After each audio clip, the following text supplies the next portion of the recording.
For quite some time, the creative industry in the Bahamas has been an underdeveloped sector. But over the past 5 to 10 years, we've witnessed significant growth, not just locally, but on the international stage as well. Bahamians have been breaking barriers and captivating global audiences through their talents in art, entertainment, fashion, and much more. However, the question remains, are we doing enough to reinforce and support our creative community?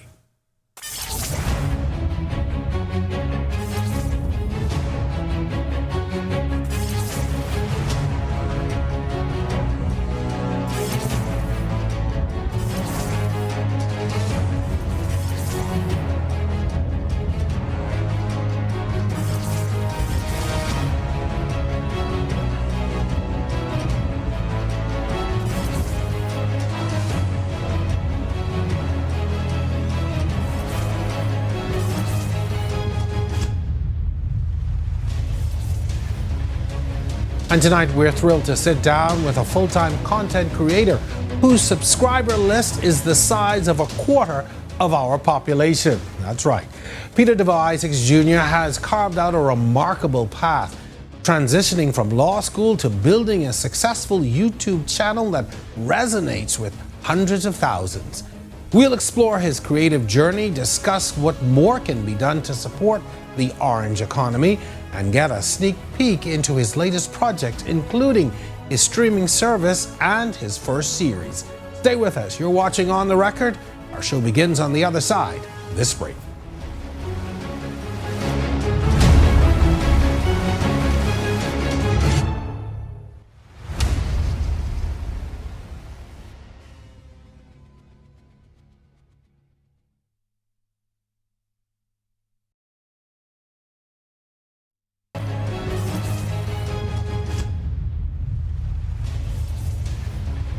Welcome back to On the Record. I'm your host, Jerome Sawyer. Peter Deveaux Jr. is a name that has become synonymous with creative excellence. With a subscriber count surpassing 100,000, Peter has built a YouTube channel and personal brand that resonates far and wide.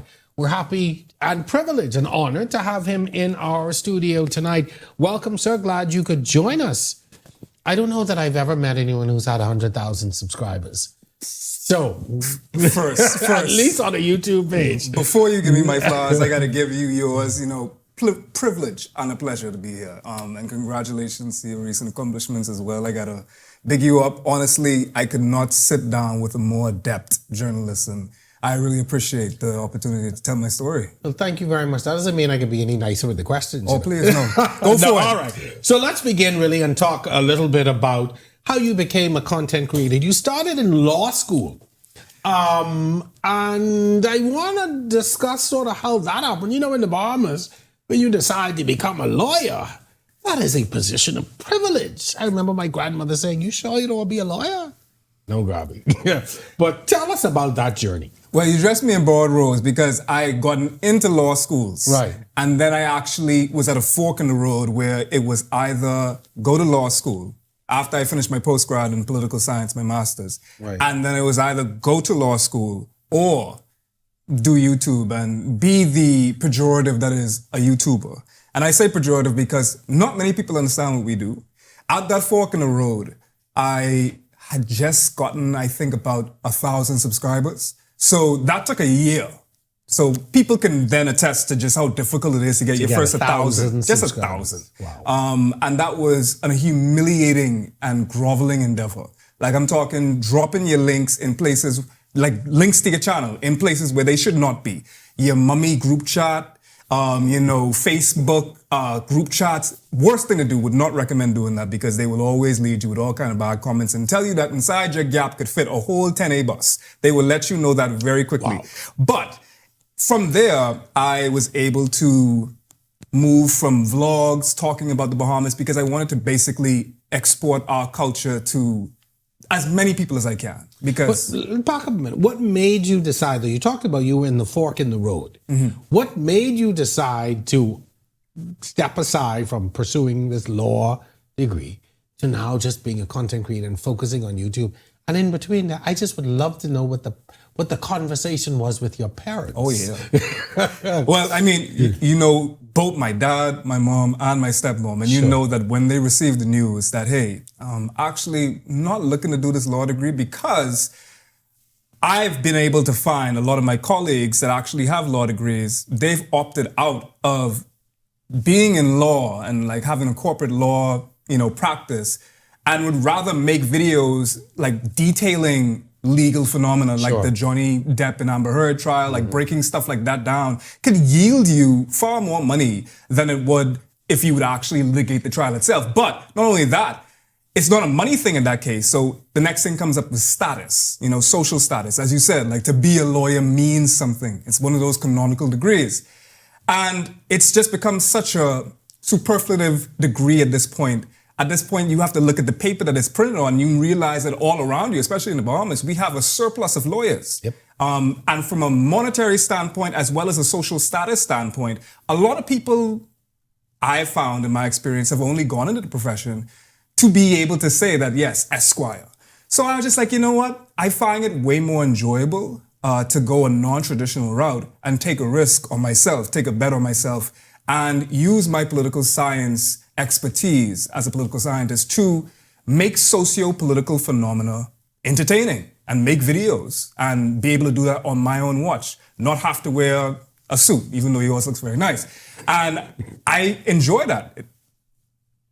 So, again, what was the response? Because I'm looking at it from the perspective of the Bahamian parent who has invested in an education and sending you off with the hope that this is going to yield some return at the end of the day. My son or daughter is going to get this profession that's going to allow them a particular lifestyle. But you now show up saying, no, I want to focus on content creation and my YouTube channel. Yeah. And I'm asking that for the parents who are keenly watching. No, thank you for keeping me back on topic. I definitely empathize, just having a 3-month-old myself at this point. I empathize with the parent that has a child that just said, hey, I want to go and quit my job and go into YouTube or go into TikTok. I've seen a lot of people saying that they want to do that. And I will yet again regurgitate the things that like my mother, my father, my stepmother, everybody looked at me with awe. They just said, okay, so how long will this phase go? And like at this point, like, are you going to move back in? Like that's the next part. And I've been thankful. I've been lucky also. I will definitely strongly encourage people watching. If you have like any type of inkling to get into this type of profession, understand that there's one, a lot of hard work, and also it takes a lot of luck in order to actually amass a following and a view count that will sustain you. And at this point, I think I looked at the projections. I not only make, but I am projected to make far more than I would have if I did pursue law and I came back home and I put on the fancy little beret and basically, had to be in a profession that I would have been rather depressed in because my heart wasn't in it. And if I want to do law, and I'm sure a lot of lawyers can attest, if you want to do this, you have to be fully in it. And I was not in it at that point. So suddenly a lot of people sat up when you said, oh, I now am projected to make more than if I had pursued a law degree. But tell us about the start of your YouTube channel and your personal brand.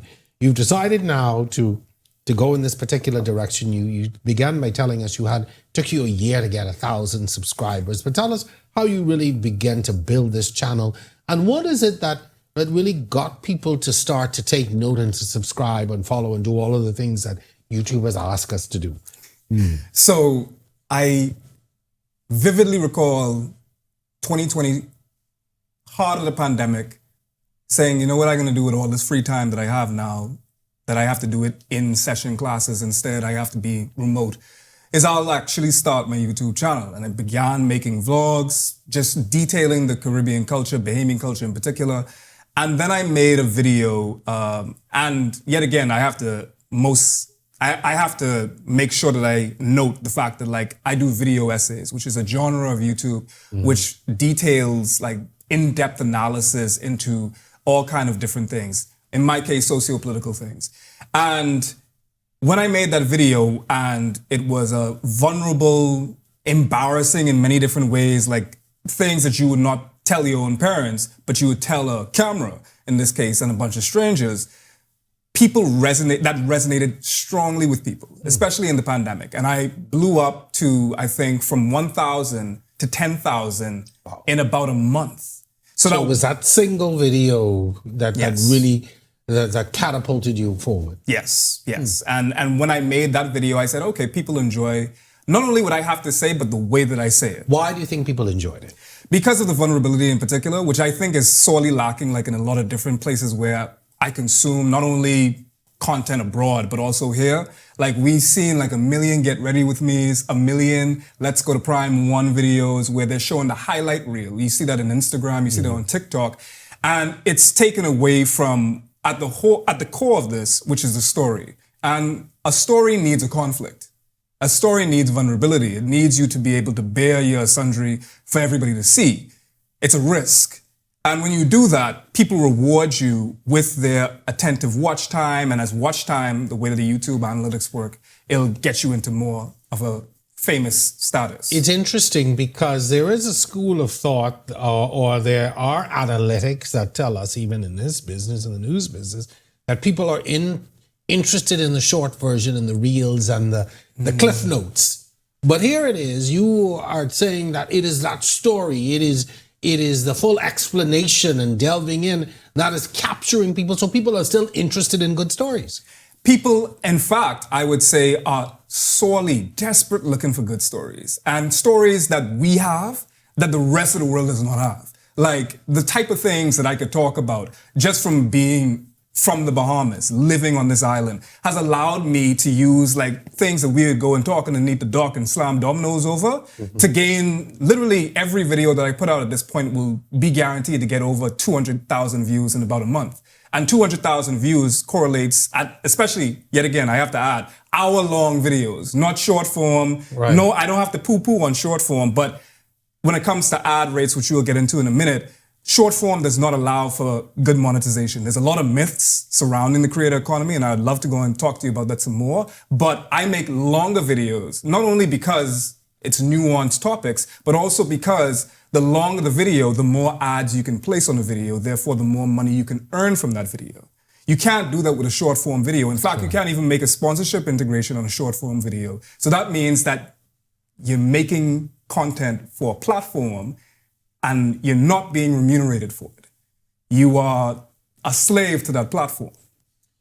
At what point, or were you simultaneously building that brand as you were, your personal brand, as you were growing this YouTube channel and growing in subscribers and the popularity of your content was growing? Was your brand growing simultaneously, or was it something that you had to work on? You had to stop and go back and adjust, or how did it work? That's a really good question.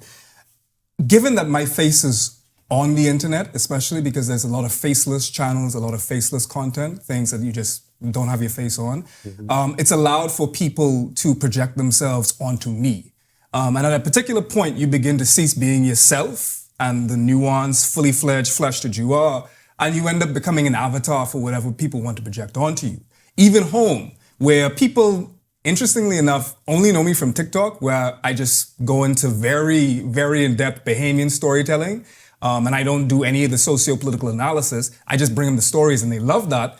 And they'd run up on me, and they'd be like, "Hey, Foreign, what's happening?" And I realized at that point, I'm no longer Peter, I'm Foreign. And that means something totally different, and then you have to perform. So there's a downside also to being home and also having to perform a person or a persona and a brand for people, because when they expect it of you, you say, do the thing, do that, and do this, and they want you to sing the greatest hits. Right. But you're also like, hey, listen, I in the doctor's office trying to get hemorrhoids checked out. What's going on? Yeah, this is probably not the best time to launch into that. So, what is it though about your messaging that you think is resonating with people? You talked about that very first video, but what is it that you are saying to people that you think is resonating with them, and the things that probably no one else is saying in these spaces? Well, my channel in particular, I've dedicated to fighting for the most marginalized people. So women in poverty, folks that are often overlooked by the powers that be, queer folks, disabled folks, all of these people that if you would leave it up to particular forces would rather just like sweep under the rug and not listen to that much. And I've championed that plight as a straight black man, which means a lot of different things for a lot of different people. You know, to some people, while I was living in the States, I was immediately a criminal because of my status and size and whatnot when they see me. So, Really? of course, I mean, like in the age of BLM and George Floyd and everything like that, even your most progressive or well-intentioned person in the States might look at you, especially when you get into the particular states, might look at you with some skepticism. And not only that, but they also see me, I mean, given especially that in the cases of women, a lot of domestic abuse is at the hand of a man towards a woman.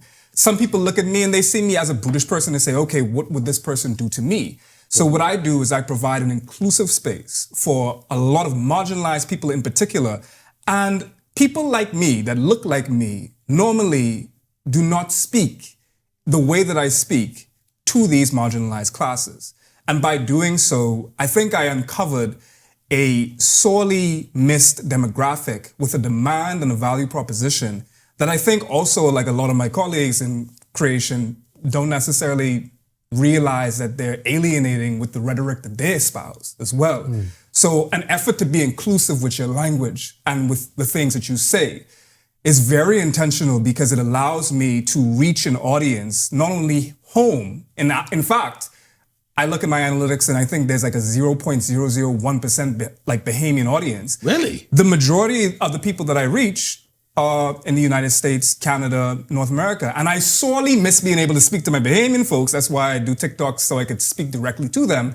But when it comes to garnering an international audience and being able to be shared amongst these platforms, it does help for you to be able to provide a value proposition that is inclusive to a multitude of different experiences.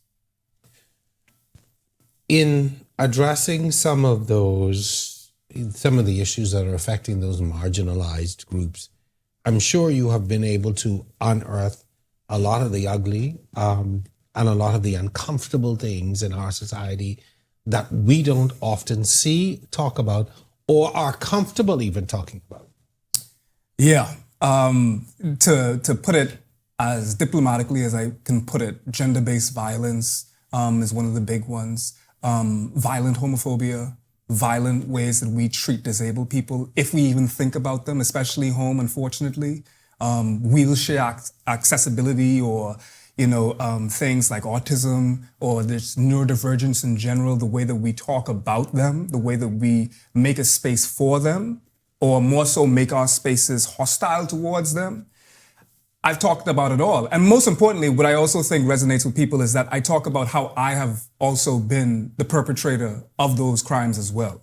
And I think what that's allowed people to do is to say, okay, this isn't someone trying to make a moral or value judgment against me, the person that's also doing these things that he's saying.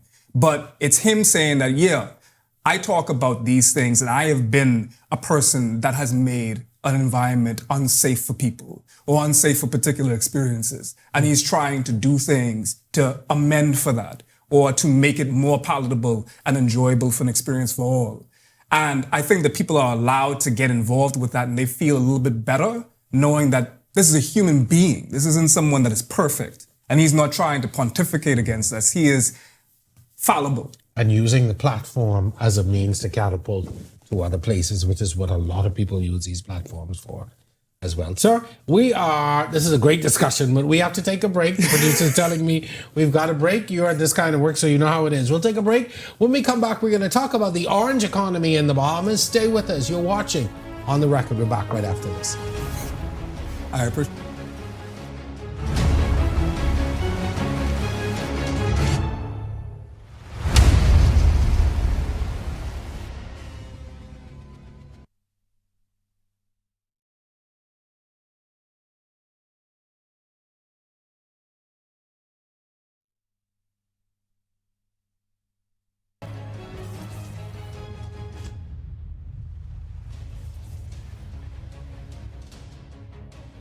We shift our focus now to a broader discussion on the orange economy in the Bahamas. The orange economy, encompassing the creative and cultural sectors, has seen significant growth in recent years. Bahamians are making their marks from visual arts and music to fashion and digital content, However, as this sector expands, important questions arise. Are we doing it right? Where are we falling short? And what changes are necessary to further support and sustain this vibrant economy? My guest for this very special show, Peter Deveaux Jr. Sir, you know, there's a lot said about the orange economy and the potential of it. We hear politicians and others speak about the orange economy being the new economy. But really, from your perspective as a creator, how do you view the current state of the orange economy in the Bahamas? That's a very good question. So identifying and defining what the orange economy is essentially is just these extracurricular things to what our main industry is right now, which is tourism, and more so centering like on things like arts and entertainment, and finding venues for that as an export and as a product in the Bahamas. One of my favorite videos that I've done is a video called "Tourism is the New Slavery." That's the soundbite right there. You could have it. And it goes into how basically we've created like a conveyor belt of people that are predisposed now to serving a class of people coming into the Bahamas and almost see it as a means to an end. Growing up, you know, even in our social studies books, like I believe that we have like tourist guidelines and being able to find a way to best position your country and position yourself. So in my video, I detailed, you know, the way that we've curtailed our entire country and culture and in many ways diluted our own national identity as a means of sacrificing for a tourist dollar. You know, even the routing that we use for downtown as the one way and the way that it was, people don't even remember. I don't remember because I barely was even cognizant at that time, but it was a two-way at one point. And many people don't realize that that was a very intentional method to lubricate tourists coming through a particular venue to be commodified. And when you go downtown and you look at the way that Bahamians are making their money by dealing with tourism, you wonder how many different things that we can do as well as keeping our own cultural identity alive, turning some of these historical buildings into not just, you know, tourist attractions and resorts, but historical pieces that tell a story about the Bahamas beyond just, you know, swimming pigs and anaguas biting you when you try to feed them. Yeah, and you know, I think you raised a very good point there. But my other question is, does the wider society and the those who hold the purse strings see the orange economy as viable? Can I walk in a bank as a creative and say, hey, I want a loan for $100,000? Or I'm a visual artist. You know, I want to buy a home and this is what I do. And I ask that because I came from an era where if you were a visual artist or you did it, that was a side job. You worked at the bank during the day and you used to sing at night, or you paint on the weekends, but you had a real job. So as we're talking about this orange economy and this new economy, have we as a country embraced that economy and embraced that way of life as a real viable way of life? Or is this just seen as something you do until or in addition to? Excellent way that you explained and articulated. You are absolutely right. We have not had the buy-in into our creative endeavors the way that we want to. And there's creatives and then there's creators. A creative being people that do graphic design, audio engineering, things like that, which are more so services that a creator would need. Mm-hmm. A creator can encapsulate all of those as well as be a performer, entertainer, or just a career creator around that thing. I would consider myself to be a career creator. It is my full-time job. I support myself, my wife, and now my newborn with that. I pay a congratulations, by the way. You said that. I appreciate that. I have joined the ranks of the sleepless. You're right. In the Bahamas, as we stand, when I sign up for my Commonwealth Bank of the Bahamas account, they don't know what to do when I list creator or entrepreneur as this. I would need to use my LLC that I have in the US in order to justify this income. They don't see it as a viable source of income. And you're right, even in more commonplace and casual conversation when you bring up your career as a creator, say, okay, well, what else do you do? Like, how do you drive this, or where do you live? And I think that we need definitely more of a helping hand and an olive branch from especially older folks when it comes to the way that they engage with creators in particular, and also their children and that they have that may have like creative endeavors, but also a governmental adherence and acknowledgement of the fact that we are here and we're trying to delve into a very non-traditional workplace, which is actually something that we need in order to show our stories and keep our cultural identity alive. Because if we don't tell our story, someone else could tell it for us and they could tell it wrong. Yep. And most of all, and a part that I would love to champion as well, is that the companies ourselves, local companies in particular, need to begin to pay wages, not PR packages, not free things, not brunches for creators to take pictures at, but more so understand that collectively we demand a living wage and a living salary by the things that we do. So it does not mean that you could ask a creator, a Bahamian creator, to advertise a whole service of a company that creates a bunch of money and see them as, okay, well, you only doing this little promo right here. I give you $100, $200 for it. We need standards set in place. And one of the things that I propose in order to get this done is things like collective action and actually sharing data with one another as creators in order to maybe begin to unionize towards better standards for creators so that they know that, okay, if Sawyer getting paid this, big up Sawyer, if Sawyer getting paid this, then me as a person that is in a similar vein of demographics and stats should also be getting paid this. You can't pay Sawyer one thing and then pay Dasquay differently. So you set an industry standard which we do not have. I want to point an interesting point before I get to my next question. I discovered recently at an industry conference internationally that television stations are now hiring creatives and influencers as reporters to tell stories in the digital space because the traditional reporters are not resonating with certain audiences. So you talk about creatives and creators, I should say, in that vein. So in some countries, it's already happening. But my question, I guess, to follow this is, should government and even private sector be deliberate in implementing some policies that address these individuals, the standards, the rate of pay, things of that nature? Absolutely. And that's a very good point that I'd like to jump off of. You do have now TV and movie celebrities now moving to platforms like YouTube to make their income in bulk. We've seen a gradual decline in TV viewership in general, especially for cable. I mean, in many different ways, it'll be very easy and wouldn't even be hyperbolic for me to say that cable is dead in many different places. And now we look at more prestige media like Netflix and whatnot, one of which my streaming service Nebula is one.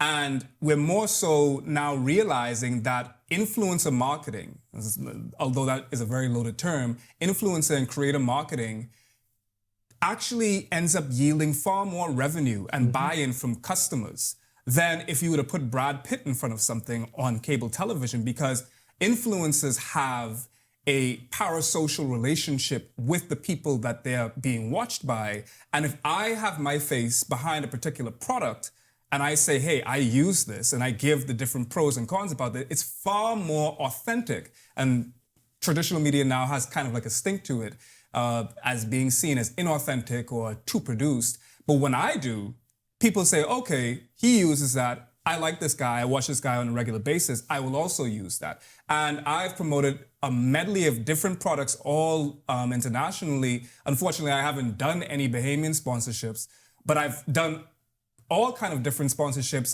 from CuriosityStream to Nebula, of course, to VPN services like NordVPN. And I've been able to look at my data, which is another thing that I believe the creators need to be able to understand, is understanding the data, because that is your biggest tool when arguing for these standards that we're trying to create. So even when you talk to particular companies here and locally, and you're saying, okay, this is the amount of people that signed up for your service after I promoted them, and this is my value, and being able to ascertain what that means, because also hot take, follower counts doesn't mean anything. You could buy followers, and a lot of people get into the vanity metrics and they don't understand the real metrics. When you bring that to a company, they then need to pay you what you're worth. And I'm very passionate about creators, especially creators locally, being paid what they're worth instead of being taken advantage of by corporations. How then do we begin to move even our business community to understanding the value? Because I'll tell you, even in this market, I know from personal experience, getting businesses and organizations to buy into the analytics and the data on these platforms and getting them to understand that this is bigger and more valuable than traditional media is like pulling teeth. Yeah. People still want the traditional media when the analytics are there and the data is there to show that the larger audience is elsewhere. Exactly.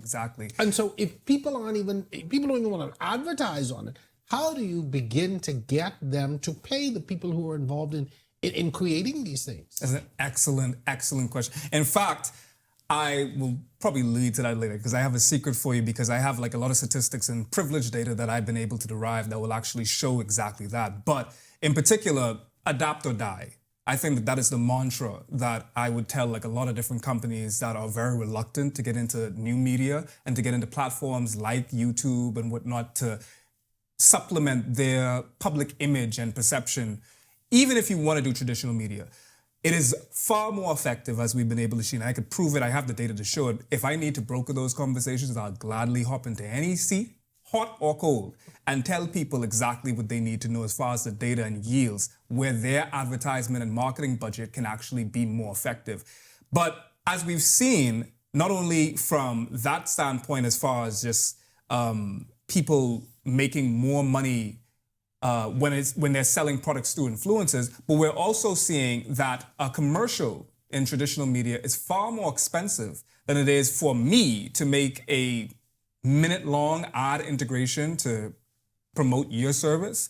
If you could promote your service through a influencer or creator that has a very specific and draconian levels of understanding their demographics, and they know exactly who that person is, and if you have a product that you know resonates with that demographic, then you can actually get a tailored ad service that a creator can produce in a language that they know that the audience that they serve will be able to better understand, digest, and buy, rather than a company, a traditional media company, or even a commercial that you know for a fact will be far more expensive. If we compare the rates of a traditional commercial versus an ad integration, you can do about 10 ad integrations for one commercial, and you can monitor, measure the amount of who's effective or not, versus this one commercial that a lot of different companies do not share their data with. So you don't know if what you're doing is actually pushing the needle or not. You either adapt or die.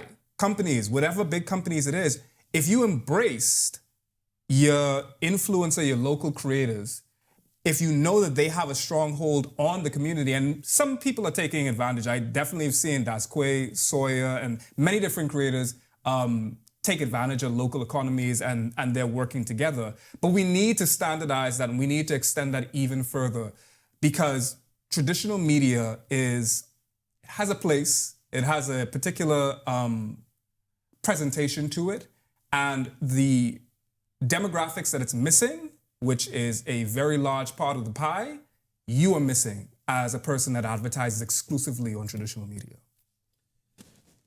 So let's talk a little bit about breaking into the international markets with your creative pursuits. There are a lot of creators out there who have done really well, who are doing well internationally. But there are more who are looking to break into the market, who want to be global, who want to get out of just this market. I think you have the reverse problem. The majority of your audience is international, but a lot of creators here, the majority of their market is local. And let's be honest, we are limited because of the size of our population. But what advice or how did you really break into that international market? And what do you say to others who are there, who desire the same things, but just can't seem to crack the ceiling? I'm really glad that you brought that up, and I hope that it's okay if I use this platform as a feeler to ask if creators, career creators, people that are actually looking to make a sustainable living off of what they do, would they be interested in the tools and solutions that I have to offer? Because I have a lot, but I'm not fully sure if everyone is on the same playing or wavelength as what some creators that I've been able to work with. I'll just offer the love of the culture in particular. I've worked with a lot of local creators, and I've aggregated some of the common pitfalls that they've dealt with, not being able to monetize on YouTube because we're not a part of the creative program. So that's one big hurdle, that people are not able to actually get ad revenue from YouTube because it is just not locally here. I have solutions for that.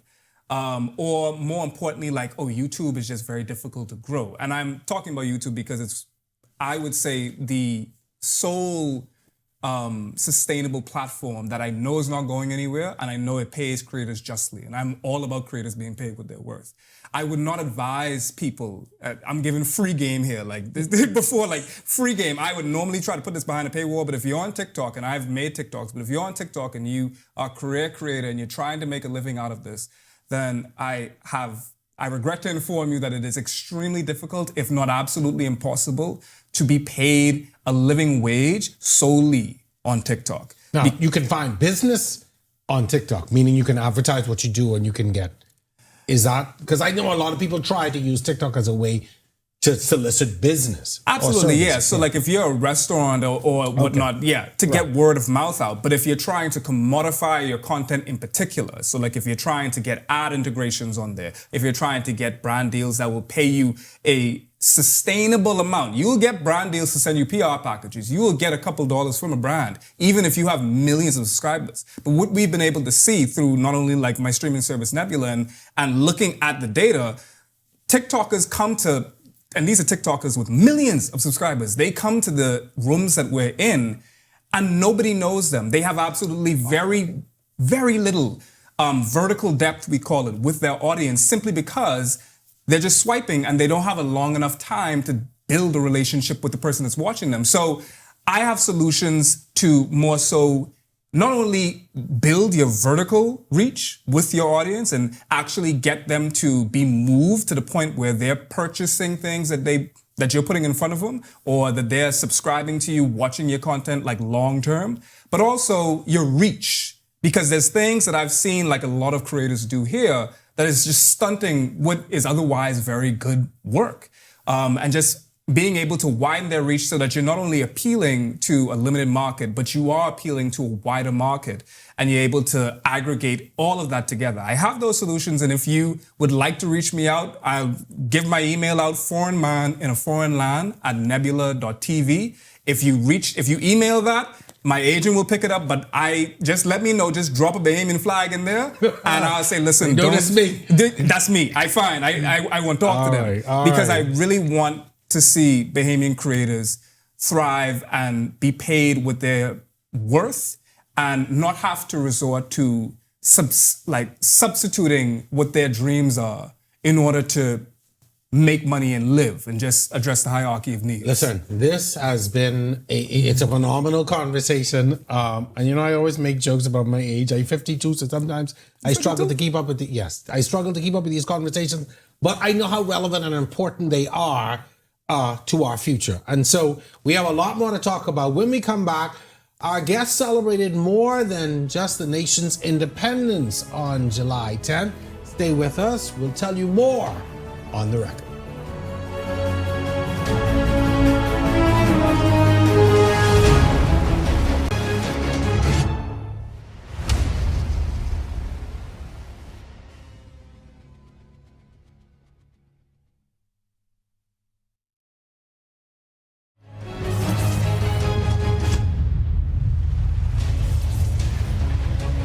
And welcome back. We've definitely saved the best for last. Peter, let's talk Nebula.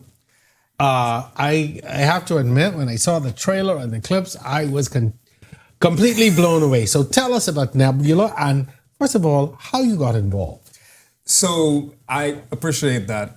You're talking about the Getaways The Getaway, which is a new series that we just produced. Nebula is not only my streaming service and streaming platform. So the best way that I can make an analogy for it is if Netflix met YouTube. Imagine some of the biggest YouTube creators in educational, edutainment, wildlife, all kind of different things came together to create a platform, no advertisements, original content, and a bunch of things like bureaucratic things like that Netflix would have to deal with. And, basically you're paying some shadowy executive that lives somewhere that's totally removed from the creator experience. That's what Nebula is. It is creator founded. It is creator owned. I have equity in it. If Nebula were to sell, which we are not, but if Nebula were to sell, we all would get paid because we have equity and share in it, which is a revolutionary concept in the world of streaming. So how do you enter a market then with a streaming service and agency where you have a giant like a Netflix and you have Prime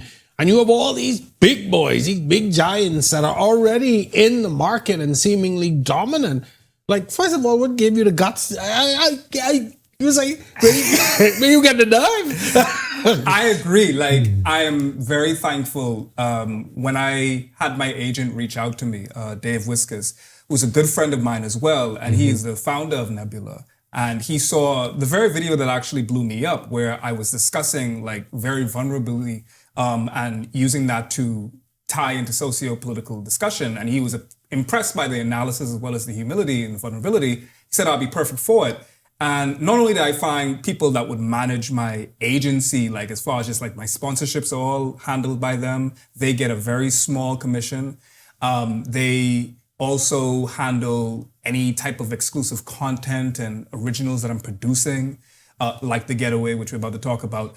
But when you have an underdog like Nebula that is not VC backed, so not venture capitalist backed, so there's no Elon Musk, anything bankrolling us, which would determine the way that we make videos, which is a very important thing. A lot of these companies have allegiance to shareholders that require them to make particular concessions. We don't.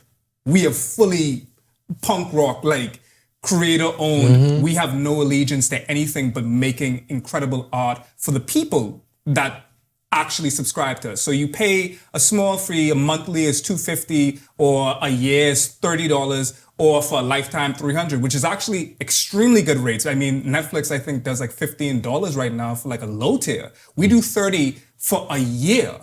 And basically, we have all of our combined audiences on YouTube signing up for our premium prestigious service, which is Nebula, where we make exclusive content that won't work on YouTube. So we make long movies. Like we just produced a movie. I was in LA. I just got back. That's kind of like Star Trek meets Severance. If you're a Trekkie, if you like Star Wars and whatnot, we have that. And we also, of course, I just left New York where we premiered The Getaway, which is a series. Essentially, it's social engineering and lying to people. They lied to us and made me feel as though like I was the star of the show and I was the person that was stealing. But really, it was all of us. It was a social experiment. It was beautifully shot. We traveled across the American West. And these exclusive shows to Nebula, which goes back to the balls. Like, you were saying that you can only watch this one thing on Nebula. And it's just like, yeah, I not only believe that you will, but the data shows that you will. And the reason why is because not only are we making amazing groundbreaking content, but it's also that people desperately want to support what we stand for, which is not bureaucracies and companies and corporations creating slop for you to eat, but art and things that will keep you engaged and made by independent people. I like how you said that, not slop for you to eat.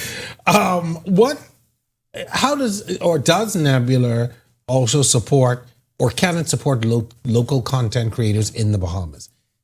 So that's a good question. It's supporting me, of course. And not only that, but we also have a lot of different avenues of which like we fully curate the creators that come onto the Bahamas. I mean, we fully curate the creators that come onto Nebula. So if there was another Bahamian creator that would work on Nebula, I definitely would be able to vouch for them to come on. And we would leave it up to a more democratic discussion about how their work would work on Nebula, but that's actually an option. And in fact, it's one of the reasons why I behoove and encourage Bahamians to not only make the prank videos or the funny skits and whatnot, but we could be very analytical, very, very intelligent, and we could produce works that are beyond the zeitgeist of what we've already seen, because there are people that sorely want those works as well. You know, that has opened up even my mind to the possibilities. I'm sitting here thinking, my goodness, we could have access as creators, not that I'm one of those creators, but so. we can have access to such a global audience. Absolutely. And one of our very own is sitting there as a gatekeeper or holding the door open for us to walk through. I really see myself as a vessel into making not only extremely profligate amount of wealth as a creator, but more so the middle class creator, like the person that is making like money on YouTube enough to take home to their family, pay their rent and whatnot. I champion that plight as well as like the plight of, yeah, you can make something that goes extremely viral and produces like a lot of money, or you can make like a Nebula original, which is like things that like we're really invested in doing. And I like the point of, you know, everything that we do does not have to be comedic. Mind you, I think it has its place. Bahamians are inherently very funny people. But I think we need to start looking, as you said, at making, we need to start looking at making things that are more thought-provoking, that help to uncover issues, that get people to see who we are in a different light, and that's very important. So before we run out of time completely, I want to talk a little bit about The Getaway, which is what I saw the clip about, and you talk about that and your role in that, and I was like, wait, he's acting in this as well. I mean, it was really good. So tell us a little bit more about it and where people can actually view it. So The Getaway, the first episode of The Getaway, I'm really proud to announce, aired on Independence, the 51st Independence of the Bahamas, which was like a really emotional moment for me because it was a full encompassing show of this trek as a Bahamian creator. From 1,000 subscribers, it took me a year to get there, to just about a year and a half later, I'm now starring among some of the biggest names in not only YouTube, but Nebula has been written about in Variety magazine, all across Business Insider and different venues. It's one of the most exciting things in the creator economy everywhere, internationally. And this series, I honestly believe, will break doors that we don't even realize. It's basically, the premise is you have a bank robber that just did a heist in Las Vegas, and you have these 6 people that are trying to transport the money that they stole from the bank in Las Vegas to Colorado in Denver. And they suspect that one of them is a snitch. So we get these instructions that one of us are a snitch, and we're going to do one of these. We're going to do an obstacle every day to figure out who the snitch is. And we're all trying to figure out who this is, and we're looking very attentively at who's trying to mess up these. Don't tell us the end. Okay, I'm going to try. But if you want to support and if you want to see it, it's only available on Nebula. If you go to nebula.tv/foreignman, you can get my discount to Nebula, and you'll get access to every episode as it premieres. Awesome. We are just about out of time, unfortunately, but I want you to leave us with, what do you see as the potential future for the industry and for people like yourself and those people who are at that fork in the road and want to make a decision to do something non-traditional, but want to get into the orange economy or want to be creators or want to do something different? Is there a future for us here in the Bahamas? Not only is there a future, but I will drag whomever is trying to obfuscate us from that future, kicking and screaming across the door, because we're bulging it down. Every Bahamian creator needs to be able to earn a sustainable wage, and we're only at the precipice of even greater things, and I just can't wait for it. That's a great way to end. Peter, thank you very much for coming on tonight. You know, you start to feel your age when your friends, children on your show. And they're excited. They were excited when I told them I was coming to see Jerome. They say, "Oh yeah, tell him I say hi, man." All of them say, "Tell me hi." All right. Well, listen.